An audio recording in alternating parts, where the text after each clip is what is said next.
रानू चिड़िया की शादी को कुछ ही दिन हुए थे। उसका पति विदेश में रहता था। उसकी सास उससे ज्यादा अच्छा व्यवहार नहीं करती थी, परंतु चिड़िया अपनी सास से बहुत प्यार करती और उससे बहुत अच्छा व्यवहार करती। एक दिन रानू चिड़िया की सास उससे ऐसा कहती है, मैं नदी पर पानी पीने जा रही हूँ। ऐसा ना हो कि तू पीछे से बैठी रहे।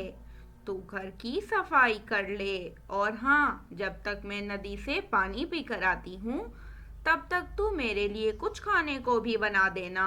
ऐसा कहते हुए उसकी सास नदी की तरफ चली जाती है।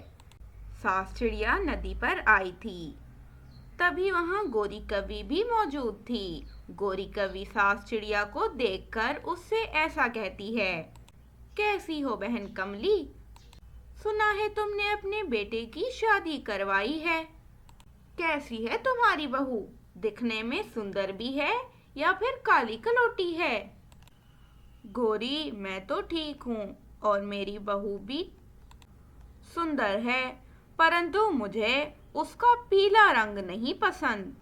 न जाने उसमें मेरे बेटे को ऐसा क्या दिखा जो मेरे बेटे ने उस निकम्मी चिड़िया से शादी कर ली।